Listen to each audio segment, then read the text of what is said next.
ஒரே சாதி பிடியில் பதிவுத்துறை. வணக்கம் அனைவருக்கும். நமது பத்திரப்பதிவுத்துறையில் ஒரே சாதிக்கு பத்திரப்பதிவுத்துறை எழுதி கொடுத்து விட்டோமா, சாதி பிடியில் சிக்கி கொண்டது எப்படி என்று பார்ப்போம். இந்த 4 போட்டோ பாருங்க, லைனாக இருக்கும். இதில் அமைச்சர், பத்திரப்பதிவுத்துறை அமைச்சர் மூர்த்தி, விலை நிர்ணயம் கூட்டுக்குழு உறுப்பினர் சேட்டை Sekar, retired IAS officer Vasuki, Jothi Nirmala sir, 4 பேருமே ஒரே இடம். அந்த மேல் பதவி பூரா இவங்க வச்சுட்டாங்க. இது ஒரு பக்கம் இருக்கட்டும், அப்புறம் பார்ப்போம். இது விரிவான வீடியோ இன்னொரு தடவை பார்ப்போம். இப்போ என்ன வரன்னா, இந்த சேட்டை சேகர் இருக்காரு, இவர் 2 பத்திரம் போலியான பத்திரம் பதிவு பண்ணியிருக்காரு.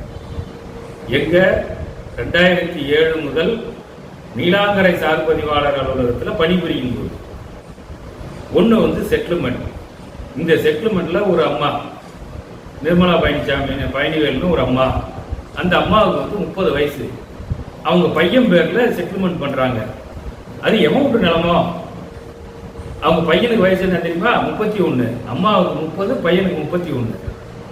போட்டாக்கண்ணே இவன் பார்க்கல, பத்திரத்தை பார்க்கணுமா, இதை பதிவு பண்ணியிருக்காரு.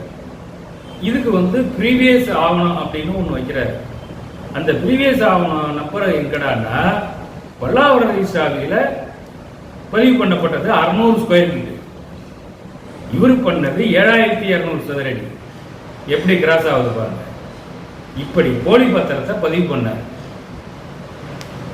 இவரை வச்சிருக்கலாமா டிபார்ட்மெண்ட்ல?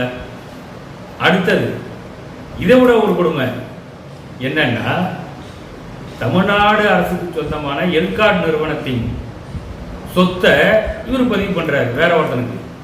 எல்காட்டு நிறுவனத்தோட சொத்துன்னு தெரியாது, வேற ஒருத்தனுக்கு பதிவு பண்ணி கொடுத்துட்றாரு. அது அப்படியே விஏ பண்ணா 2009. அது அப்படியே கடந்து இருந்துக்கிட்டு இவர் சென்னை மண்டல பத்திரப்பதிவுத்துறை ஐஜியா பதவியில் உட்காந்துருக்காரு. உடனே என்ன பண்றாங்கன்னா, இந்த பத்திரத்தை எடுத்து திருச்சென்னை மாவட்ட பதிவாளர் சத்யபிரியாவிடம் கொடுத்து, இந்த பத்திரத்தை ரத்து பண்ணிடு, நான் ரிட்டையர்ட் ஆக போறேன், எனக்கு பிரச்சனை வந்துடும் அப்படின்னு இவரே எடுத்து கொடுக்குறாரு. அதாவது குற்றத்தை ஒப்புக்கொண்டு இவரே எடுத்து கொடுக்குறாரு. அந்த அம்மாவும் கைக்கு போட்டு விடுறாங்க, ரத்து பண்ணிடுறாங்க. எப்படி ரத்து பண்றாங்கன்னா, வாங்கின பார்ட்டி வித்த பார்ட்டிக்கு நோட்டீஸ் அனுப்புறாங்க. அவங்க வரல. தாம்பரம் தாசில்தாருக்கு இந்த உண்மைத்தன்மையை குறித்து அறிக்கை கேட்குறாங்க. அவங்க எல்காட் நிறுவனம்னு சொந்தமானதுன்னு அறிக்கை கொடுத்துட்றாங்க. இவங்க ரத்து பண்ணிடுறாங்க. இதுல உத்து பார்க்க வேண்டியது என்னன்னா, திமுக அரசு பதவியேற்ற உடனே 2022ஆம் ஆண்டு புகார் வரும் பத்திரங்களை சரிபார்த்து ரத்து செய்வதற்கு மாவட்ட பதிவாளருக்கு அதிகாரம் கொடுக்கப்படுகிறதுன்னு ஒரு சட்டத்தை இயற்றினாங்க. ஒரு அறிவிப்பை போட்டாங்க 2022. இது எதுக்குன்னா, மக்களுக்கு இல்ல, இந்த அதிகாரிகள் தப்பு செஞ்சவங்க பூரா தப்பிக்கணும். அதுலதான் உங்க சேகர் மாட்டினார். தப்பிச்சிட்டாரா? இந்த சட்டத்துல அவர் தப்பிச்சிட்டாரு. இதை எதிர்த்து கோர்ட்டுக்கு போறாங்க. கோர்ட்ல இந்த சட்டத்தை ரத்து பண்ணிட்டாங்க. இப்ப மறுபடியும் மாட்டுறாரா? அப்ப இவர் மேல என்ன நடவடிக்கை எடுக்க போறீங்க? அரசு நிலத்தை ஒருத்தன் பதிவு பண்றான்னா நீங்க எப்படி சும்மா இருக்கலாம்?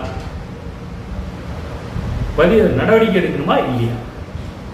அப்ப எவன் வேணாலும் அரசு நிலத்தை வைக்கலாமா, பதிவு பண்ணலாமா என்பதை முடிவு செய்யுங்க. உடனடியா இவரை நீக்கணும்.